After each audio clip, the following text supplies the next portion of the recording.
घर की शांति बचाने के लिए मैंने ही झूठ बोला था, लेकिन मुझे नहीं पता था कि ये झूठ उल्टा मुझ पर ही पड़ जाएगा। बात इस हद तक पहुंच जाएगी इसका अंदाजा नहीं था मुझे। अभी तो आगाज है, अंजाम देखिए देवर जी। अब आगे आगे देखिए होता है क्या। अच्छा रानी, मैं चलता हूँ।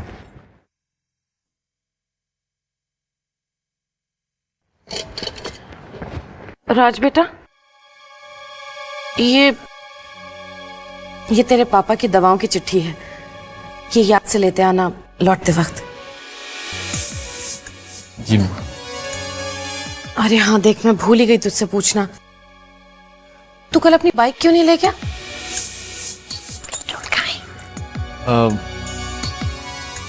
माँ, वो बस सीधा मेरे ऑफिस की उधर ही उतारती है, इसलिए। अरे बेटा, बस में इतनी भीड़ होती है, ऑफिस पहुंचते पहुंचते तो तू कितना थक जाता होगा।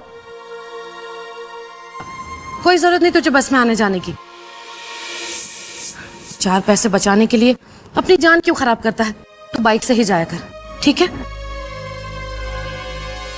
याद से दवा ले आना बेटा। हाँ जी माँ।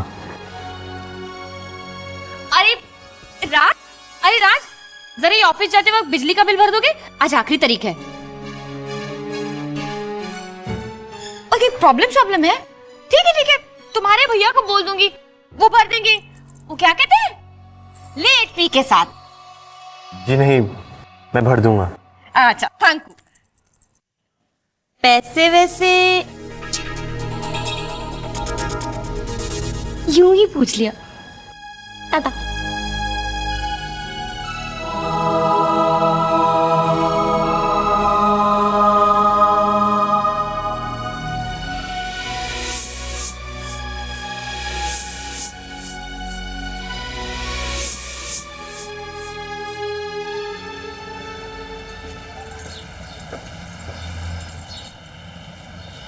राज, अब आप क्या करेंगे? टेलीफोन बिल, मेडिकल बिल, ये सब आप।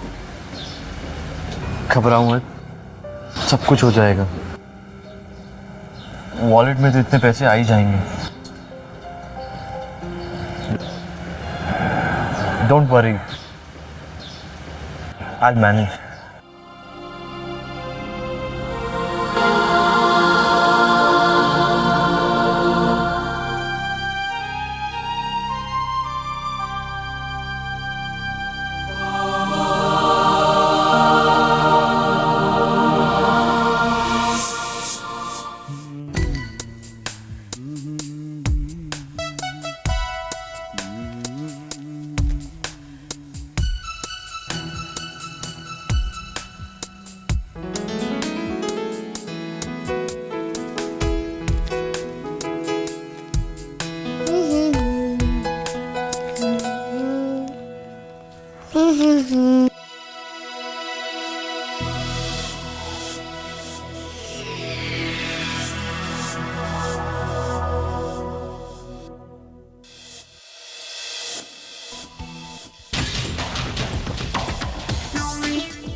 हेलो। हेलो। या हाय। या हाय। या प्रिंट्स बहुत अच्छा है, डेफिनेटली। या प्रिंट्स बहुत अच्छे हैं, डेफिनेटली। Okay, bye. बाय।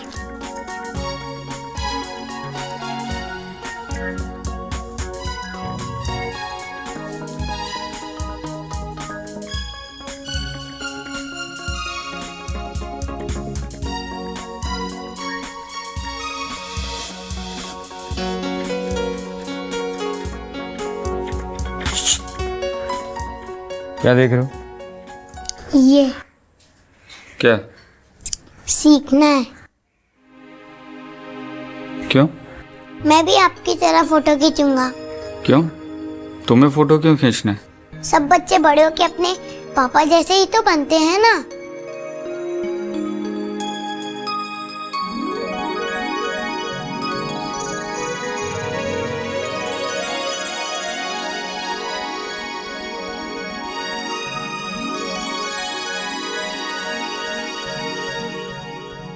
तुम पढ़ा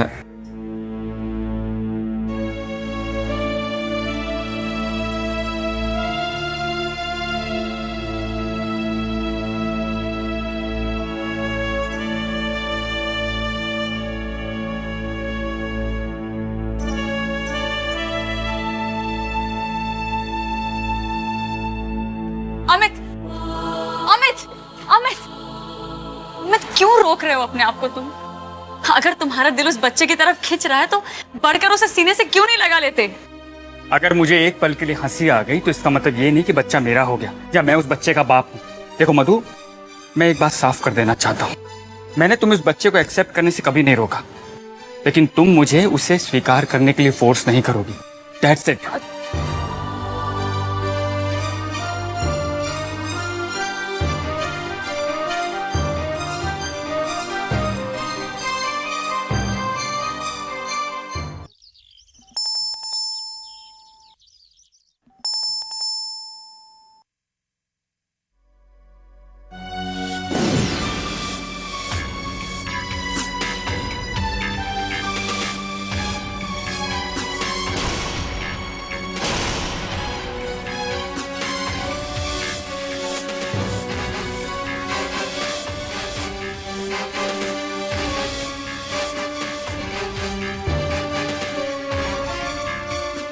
हाय रानी, अपनी जीजी को बैठने के लिए नहीं कहोगी क्या? आइए जीजी, बैठिए।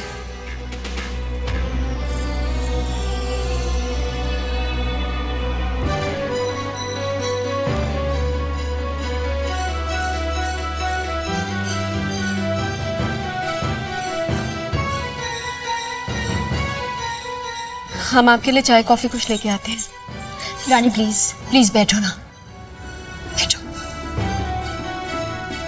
रानी, मैं अच्छी तरह से जानती हूं कि जो कुछ भी हुआ बिल्कुल अच्छा नहीं हुआ। इनफैक्ट मैंने पुनीत से भी कहा, उसने जो कुछ भी किया बहुत गलत किया।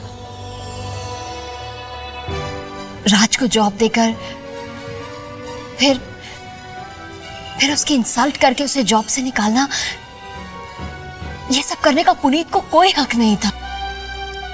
जीजी, बहुत देर हो चुकी है, अब इन सब बातों का कोई फायदा नहीं है।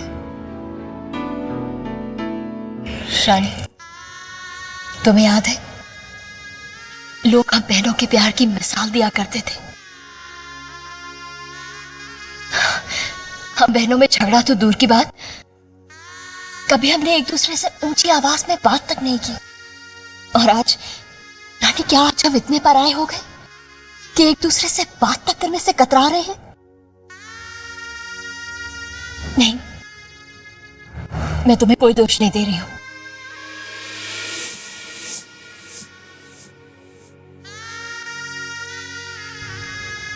गलती मेरी भी थी, मेरा भी बिहेवियर, एटीट्यूड कुछ अच्छा नहीं था। लेकिन क्या हम आपस में बात करके अपनी नाराजगियां दूर नहीं कर सकते?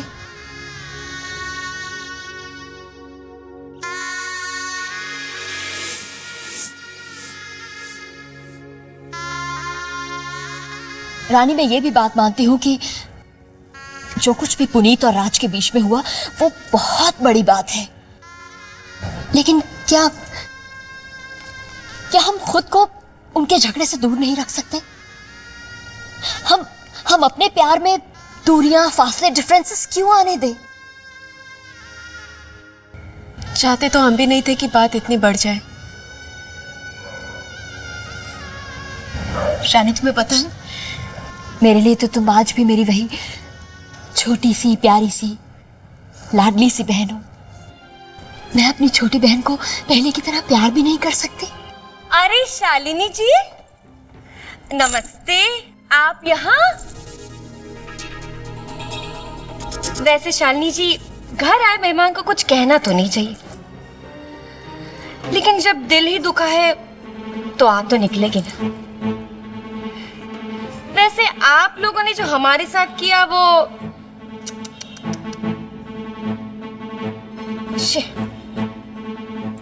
ना ही अपनों का काम है और ना ही शरीफों का।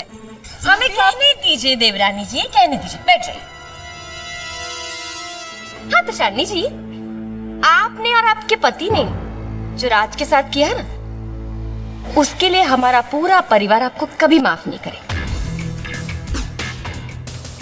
इन्हें तो आप बहला फुसला लेंगे, आपकी छोटी बहन जो है, और भोली भी।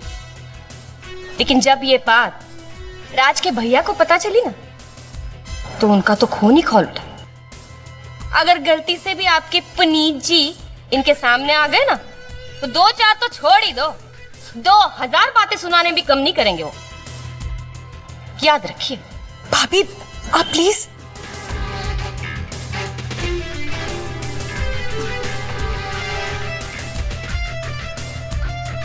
रानी, क्या तुमने ये बात अपने घर में सबको? हाँ, भाई क्यों नहीं बताएगी?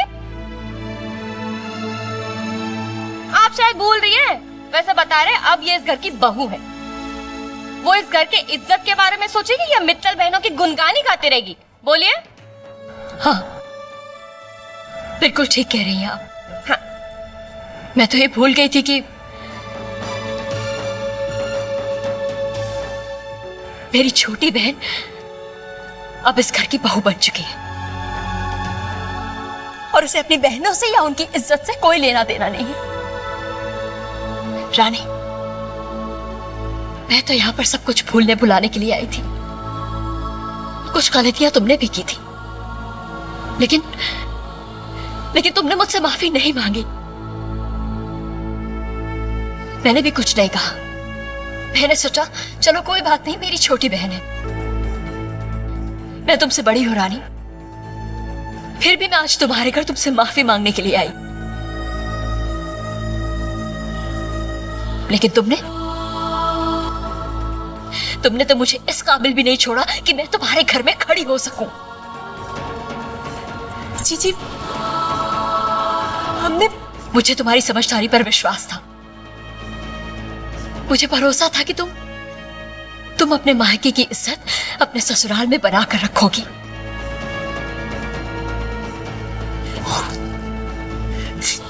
कितनी गलत थी मैं, कितना गलत सोचती थी। और सबसे बड़ी गलती तो मुझसे ये हुई कि आज मैं तुम्हारे घर यहां माफी मांगने के लिए आई।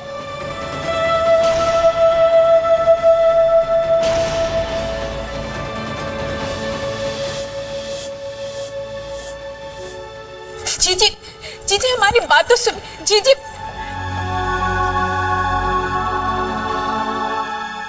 भाभी क्या?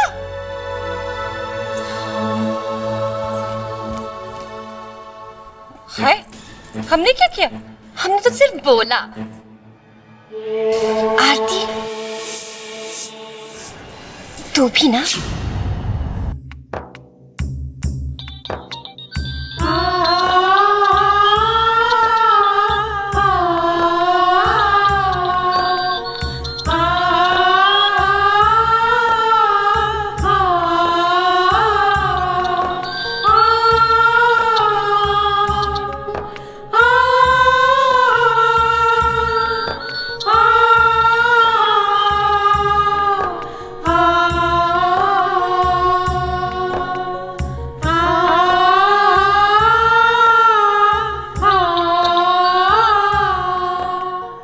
रानी, क्यों बार बार फोन कर रही हो? जीजी प्लीज फोन मत काटिएगा, एक बार हमारी बात सुन लीजिए। इतनी बातें तो सुन ली है तुम्हारे घर पर, अब कुछ और सुनना बाकी है क्या? हम जानते हैं आप हमसे नाराज हैं, लेकिन बस एक बार हमारी बात सुन लीजिए। उसके बाद अगर आप फिर भी नाराज रहना चाहती हैं, हम आपसे कुछ नहीं कहेंगे। जी हम जानते हैं कि आपको अच्छा नहीं लगा कि हमने पुनीत जीजू वाली बात घर में सबको बता दी, लेकिन हम क्या करते, हम भी मजबूर थे जी। आप खुद ही सोचिए, एक दिन पहले इसी घर में राज को इतनी बड़ी नौकरी मिलने की खुशी मनाई गई और अगले ही दिन इतनी बड़ी बात हो गई। फिर भी राज ने किसी से कुछ नहीं कहा, हमें तक कुछ नहीं बताया।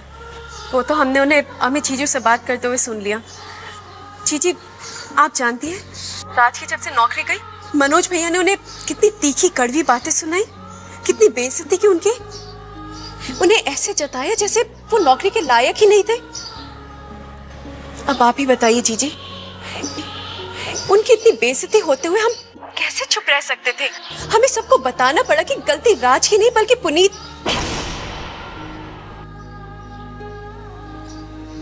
जी आप सुन रही हैं ना हम क्या कह रहे हैं? हाँ सुन रही हूँ। अब आप ही बताइए जी, हमने जो कुछ भी किया क्या वो गलत था?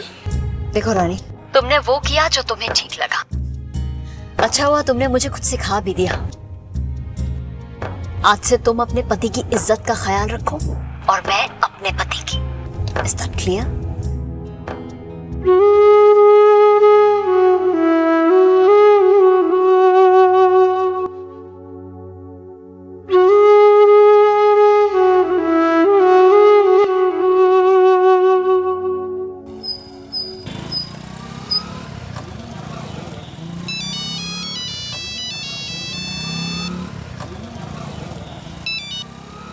हेलो, हाँ शेखर, मैं तो एक बाइक चला रहा हूँ, तेरे को थोड़ी देर में फ़ोन करता हूँ।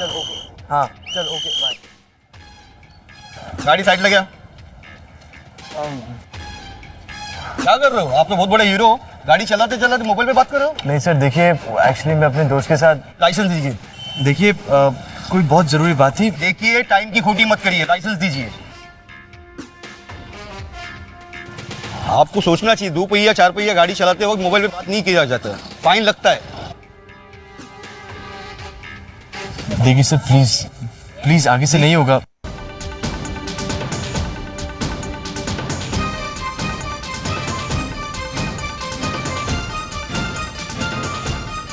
₹200।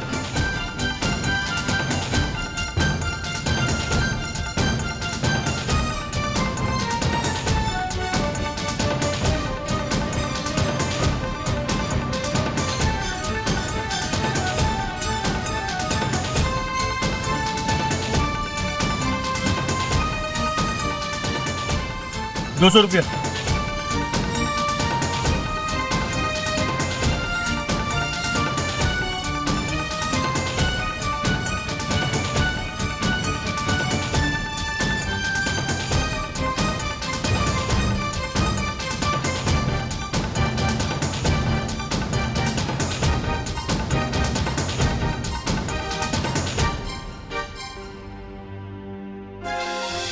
ये तेरे पापा की दवाओं की चिट्ठी है, ये याद से लेते आना लौटते वक्त। अरे राज, जरा ये ऑफिस जाते वक्त बिजली का बिल भर दोगे? आज आखिरी तारीख है।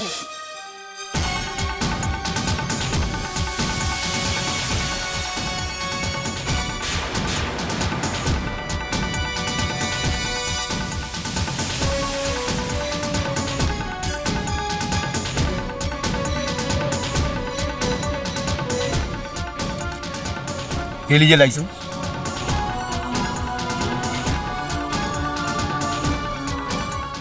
सर लेकिन मैं आगे से नहीं करूंगा सर, प्लीज प्लीज आप पकड़िए। मेरी बात समझने की कोशिश करिए सर। आप कानून तोड़ोगे तो इसके अंदर हम लोग को फाइन मारना ही पड़ता है, हम क्या करेंगे?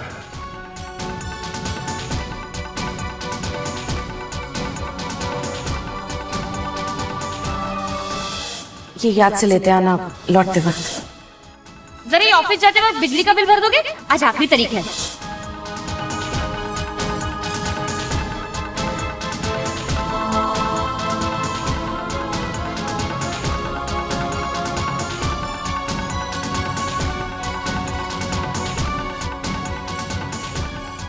ये घड़ी रानी ने पसंद की थी हमारी शादी के वक्त, पर अब और कोई चारा भी तो नहीं है।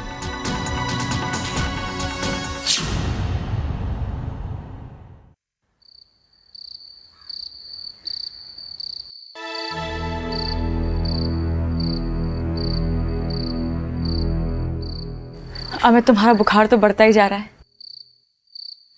प्लीज देखो, जिद मत करो, यहाँ वरांडे में मत लेटो, जाके कमरे में सो जाओ। मुझे किसी की जरूरत नहीं है। अमित, अमित कम से कम अपनी सेहत का ख्याल तो करो। अमित प्लीज।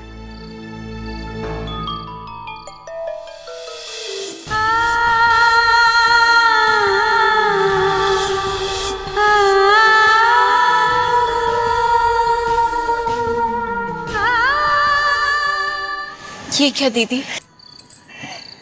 क्या करूं रानी, कुछ समझ में नहीं आता। नहीं जानती थी कि अमित इतना पत्थर दिल भी हो सकता है। चीनू बेचारा इतनी कोशिश करता है उसके नजदीक जाने की, लेकिन अमित ने तो जैसे जिद ही ठान ली है।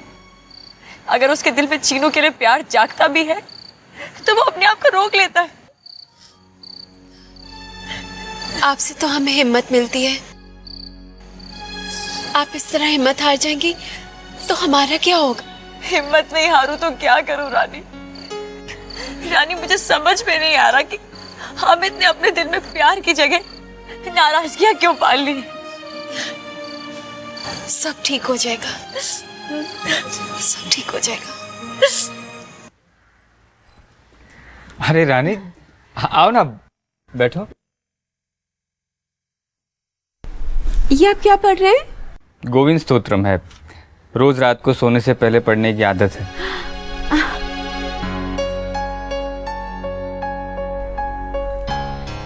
आप श्री कृष्ण भगवान में विश्वास रखते हैं? हाँ।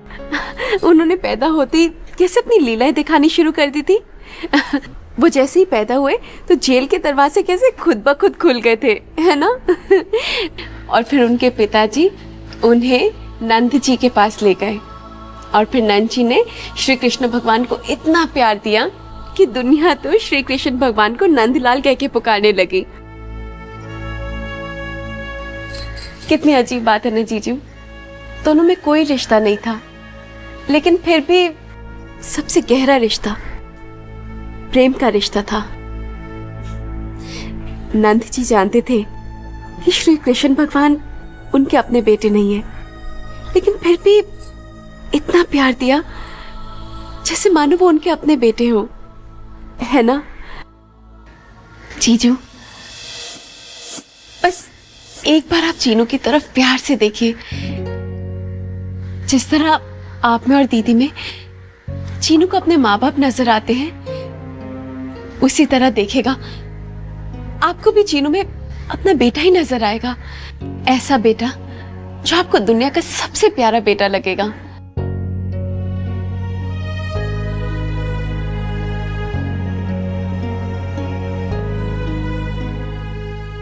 जीजू, आप हमसे बड़े भी हैं और हमसे ज्यादा समझदार भी।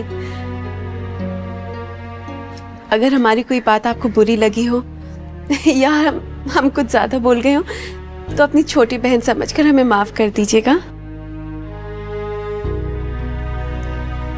चलते हैं।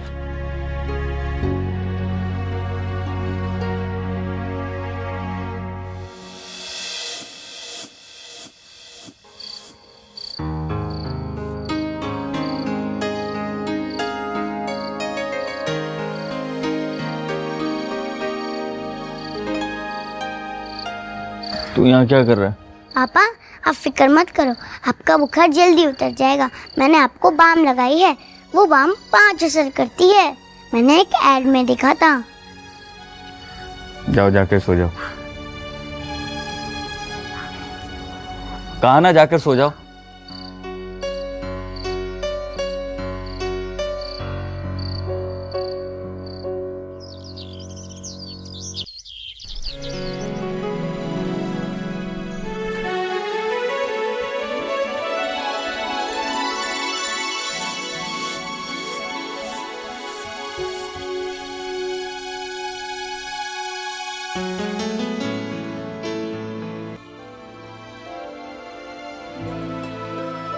पापा आपका बुखार उतर गया।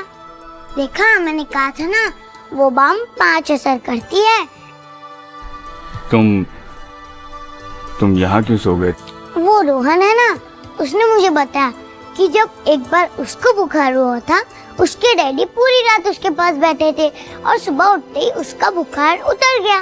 तो वैसे ही मैंने भी किया और आपका बुखार उतर गया। पर मुझसे एक गलती हो गई, मैं रात को सो गया था।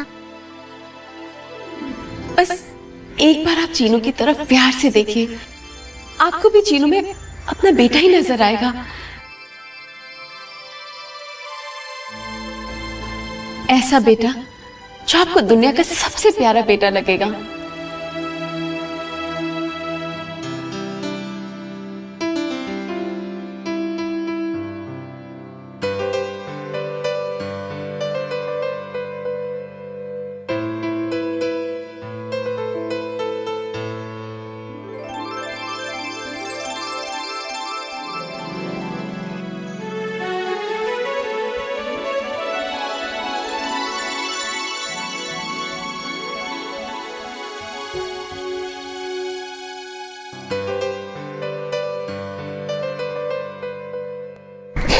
I'm sorry मधु,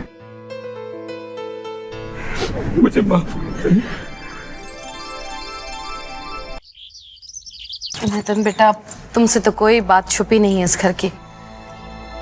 पहले इन लोगों के पापा की तबीयत खराब हुई, फिर राज की थोड़ी नौकरी का भी प्रॉब्लम हो गया था। अब जाकर उसकी नई नौकरी लगी है। नई नौकरी अगर होगी तो पैर जमते जमते वक्त तो लगता ही है ना। हम लोग सोच रहे थे कि जो 6 महीने के बाद का मुहूर्त निकला है ना शादी का, तभी शादी करेंगे। ठीक है बेटा? लेकिन माँ कह रही थी कि हम इसी मुहूर्त में एकदम सादे ढंग से शादी करने के लिए तैयार हैं। बेटा, ये मम्मी ने काफी बड़ी बात कह दी ना।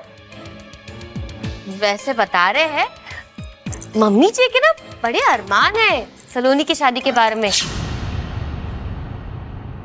नितिन बेटा, हर माँ के दिल में बेटी की शादी के कितने अरमान होते हैं। अपनी मम्मी से कह देना। हाँ बेटा?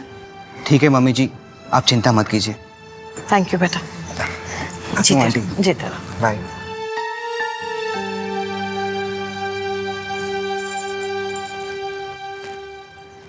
रानी, तू राज को समझा देना। हमने नितिन से बात कर ली है। अब वो किसी भी तरह का कोई भी बोझ या टेंशन ना ले अपने मन पर।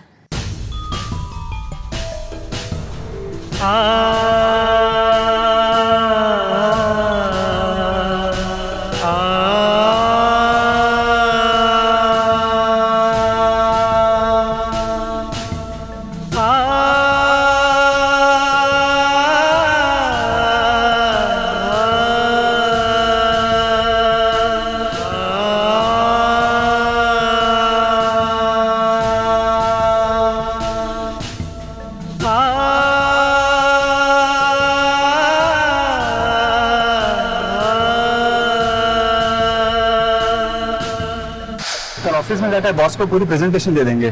कल को? आज ऑफिस नहीं चलोगे क्या?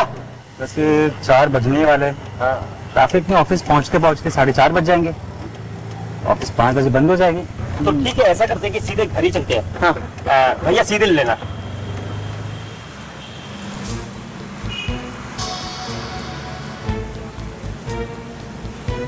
ये शुक्ला रहता है मलाड में और मेरा घर है कांदिवली में। अरे इसका घर तो पहले आ जाएगा। इसको उतार कर आगे जाऊंगा तो ऑटो रिक्शा का भाड़ा तो मुझे ही देना पड़ेगा ना। रुको। अरे कोयल, क्या हुआ? मुझे अचानक याद आ गया कि जो गोरेगांव में काम है, तो मैं जरा उतरता हूँ। मैं आपको कल ऑफिस में मिलता हूँ। बाय। तो मैं आपको कल ऑफिस में मिलता हूँ ना। आगे जाओ।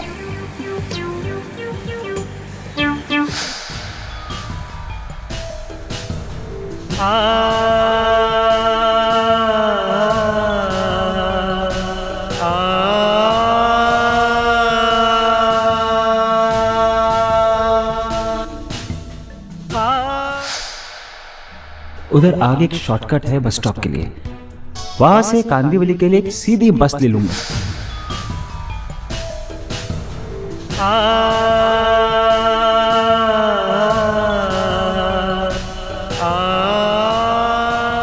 यहाँ भी रिजेक्शन। और ये जॉब भी चलेगी। अरे जो काम 4 रुपए में हो सकता है उसके लिए 40 रुपए क्यों खर्चो? देखा? पता नहीं जॉब के लिए और कितना भटकना पड़ेगा, कब मिलेगी नौकरी। मनोज जब सोचता है ना, फायदे का ही सोचता है।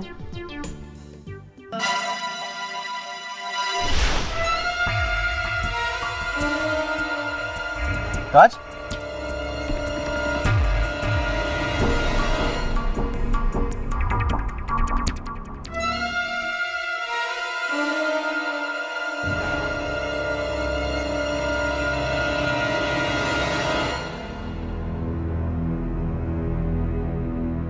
राज,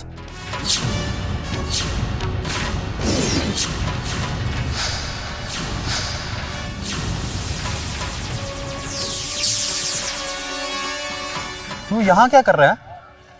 फिर ऑफिस में होने के बजाय तू यहाँ बैठा है? सिर्फ 4 बजे है। एक्चुअली भैया वो क्या है, मैं अपने क्लाइंट से मिलने आया हूँ यहाँ पर। क्लाइंट से मिलने यहाँ? हाँ, वो क्या है ना, हम कहीं और मिलना चाहते थे लेकिन एक दूसरे को पहचानते नहीं है, तो सोचा कि गार्डन में मिल लें। लैंडमार्क यूसी, पता नहीं वो अभी तक क्यों नहीं आया। राज, तू भैया आप यहाँ कैसे? वो बस स्टॉप के लिए शॉर्टकट है ना यहाँ से। अच्छा, आप ऐसा करिए, आप चलिए, मैं अपना काम खत्म करके आता हूँ। देखिए मेरा क्लाइंट भी आ गया। Excuse me sir. Hello sir, Raj Goyal.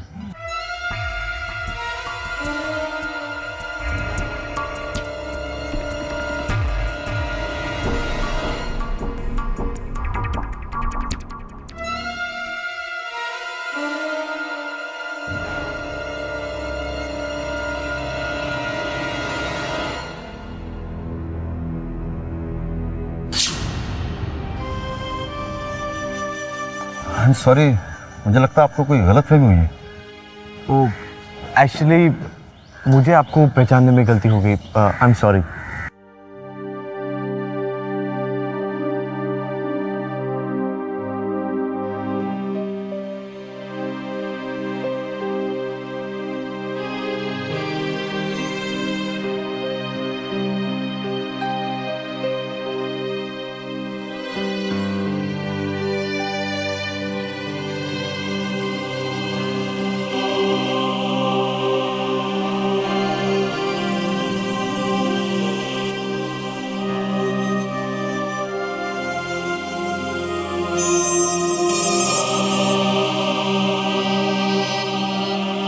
राज, कोई बात नहीं राज, हमारा दिल कहता है आपको जल्दी जॉब। कब मुझे काम मिलेगा?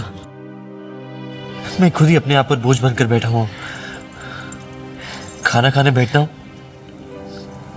तो गले से निवाला नहीं उतरता। ऐसा लगता है कि सब पर मैं बोझ बनकर बैठा हूँ। सब लोग मुझे झेल रहे हैं। पता नहीं रानी, सारी दुनिया काम कर रही है, एक सिर्फ मैं ही हूँ। सिर्फ मुझे ही काम नहीं मिल रहा, मैं ही काम नहीं कर पा रहा हूँ। मैं भी चाहता हूँ कि मैं माँ से जाकर कह सकूँ कि माँ, सलोनी की शादी धूमधाम से करिए, आपका जैसा मन में आए वैसा करिए, और घबराने की कोई बात नहीं, आपका बेटा सब संभाल लेगा।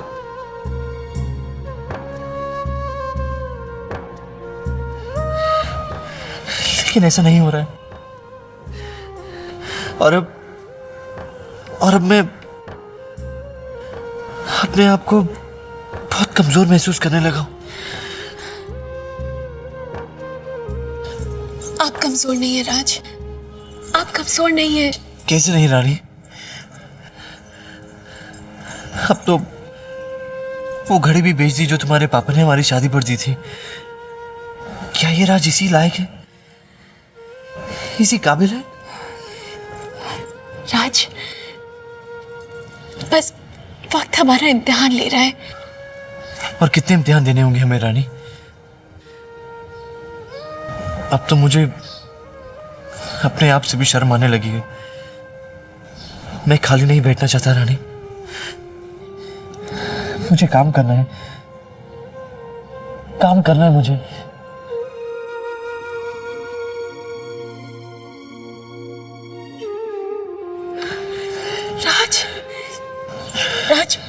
प्लीज राज, इस तरह हिम्मत मत हारिए। राज, राज प्लीज, सब ठीक हो जाएगा, सब ठीक हो जाएगा।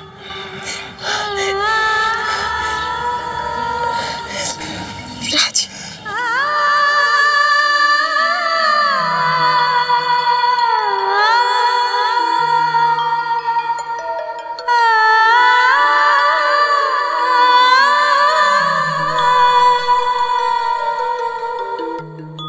ए रानी। जी माँ। बेटा जरा राज के ऑफिस का पता बताना मुझे। एड्रेस तो हमें नहीं पता माँ, हमने उनसे पूछा ही नहीं, कोई काम ही नहीं पड़ता। आपको कोई काम था क्या? नहीं नहीं, ये फाइल भूल गया है वो घर पर, तो मैंने सोचा जरूरी फाइल होगी, मनोज के हाथ से भिजवा देते थे। नहीं नहीं माँ, भैया को क्यों तकलीफ दे रही है? वैसे भी ये फाइल तो राज के किसी काम की नहीं है, इसीलिए वो छोड़ के चले गए थे। मैं बेकार में यूं ही टेंशन ले रही थी। रखी से यहाँ। अच्छा सुन, तू तैयार है ना? क्योंकि हम लोगों को साड़ियों का सेल है ना, वहां जाना है। सलोनी की शादी भी है, इतने सारे त्योहार आ रहे हैं, शगुन भेजने पड़ेंगे। धीरे धीरे करके तैयारी तो करनी ही पड़ेगी ना, है ना? अरे आरती, तू भी चलना हमारे साथ। नहीं मम्मी जी, आप दोनों हो आइए। चल ठीक है, चल बेटा।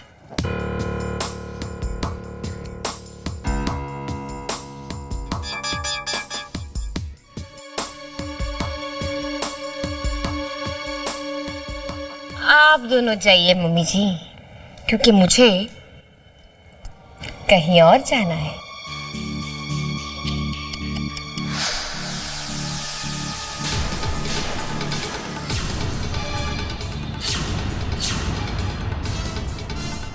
भाभी, आप?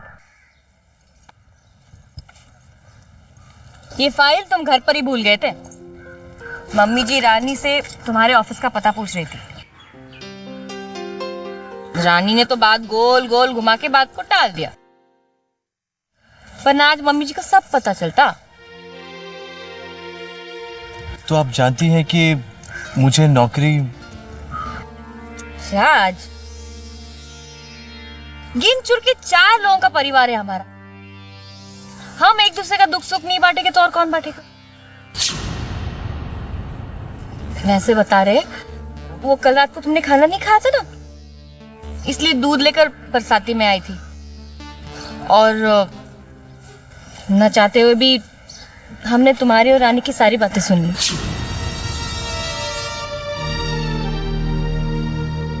राज, तुम घबराओ मत, हम सब जानते हैं, और हम ये भी जानते हैं कि तुम ये सब क्यों कर रहे हो। तुम्हारे मन के अंदर क्या चल रहा है हमें सब पता है। हमें क्या, सब लोगों को तुम्हारी परवाह है। और ये ऐसा मुंह लटका के क्यों बैठे हो? अरे भाई, आज नहीं तो कल तुम्हें काम मिल जाएगा। और हाँ, भगवान जी की कसम खा के कहते हैं, मम्मी जी को, पापा को और तुम्हारी भैया को ये बात हम पता नहीं चलने देंगे।